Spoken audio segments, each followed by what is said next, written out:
Hello friends, आज के इस वीडियो में मैं आपको चार मुख्य सर्वसमीकरण समझाऊंगा।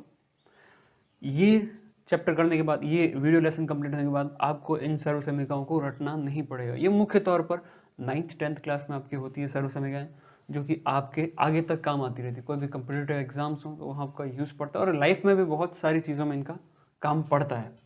तो दोस्तों क्या है, बहुत सिंपल तरीका है।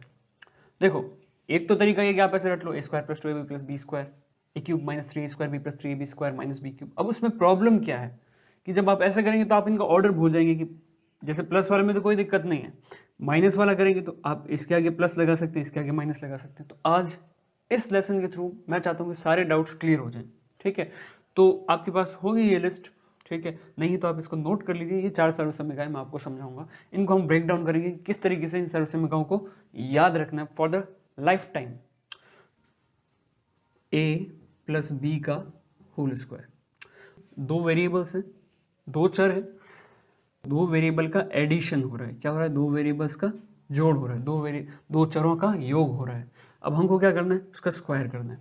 ठीक है, तो आपको ध्यान रखना है कि एक बार तो पूरी पावर अकेले को मिल जाएगी, फिर उसकी पावर घटेगी और दूसरे की बढ़ेगी।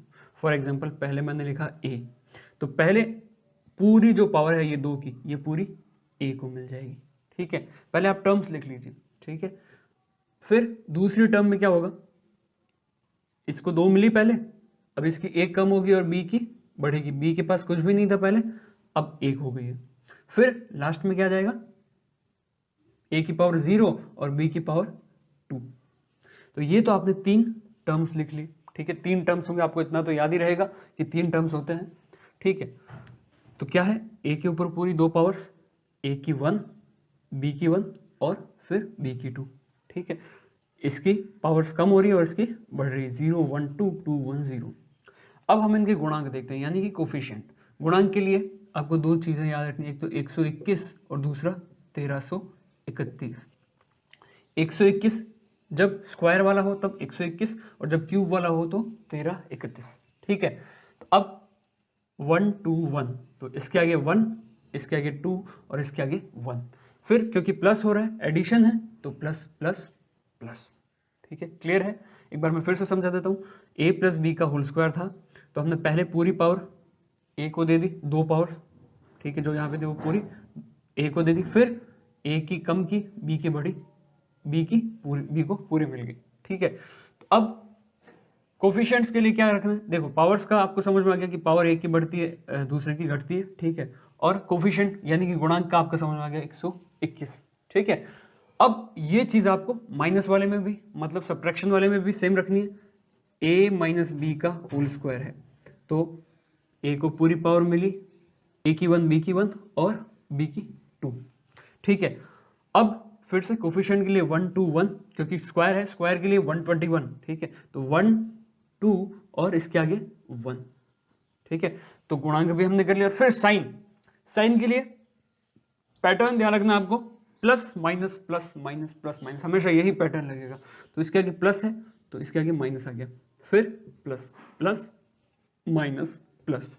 ठीक है, तो बहुत ही सिंपल तरीके से आप इस इक्वेशन को, इस आइडेंटिटी को, यानी इस सर्व समीकरण को आप ब्रेक डाउन कर सकते हैं, और हमने ये किया है। अब नेक्स्ट है क्यूब का एडिशन और क्यूब, a + b का होल क्यूब।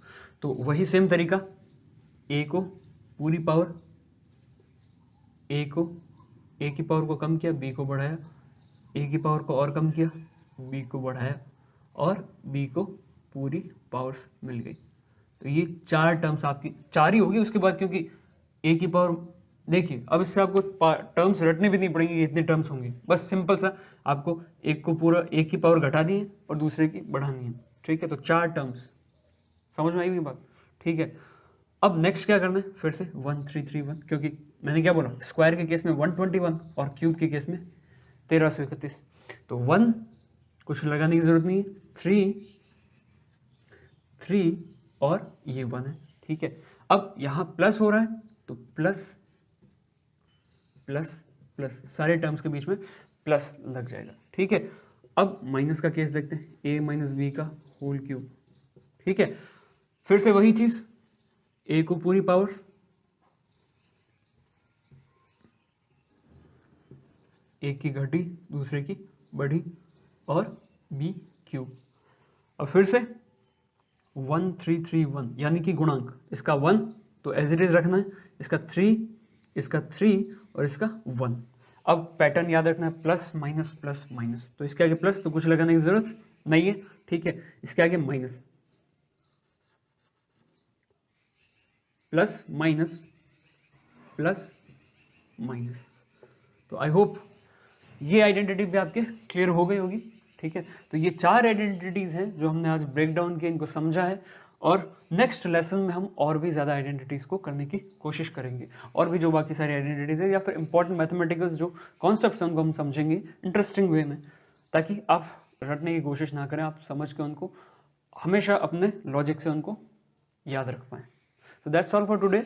आपको अगर ये वीडियो पसंद आया तो ज़रूर से शेयर कीजिएगा, क्योंकि शेयर नहीं करेंगे तो ये चीज़ें आगे तक कैसे जाएंगी, ठीक है। और लाइक भी ठोकिए, क्योंकि लाइक से हमारी रीच बढ़ती है, ये आपको पता ही होगा कि जिस वीडियो को आप लाइक करते हैं वो ज़्यादा से ज़्यादा आगे शेयर होता है अपना यूट्यूब के एल्गोरिदम के हिसाब से। और कुछ अगर बात रह गई हो तो कमेंट सेक्शन में, अगर आपको कुछ समझ में नहीं आया तो आप कमेंट सेक्शन में पूछ भी सकते हैं हमसे। So that's all for today, thanks for watching this video.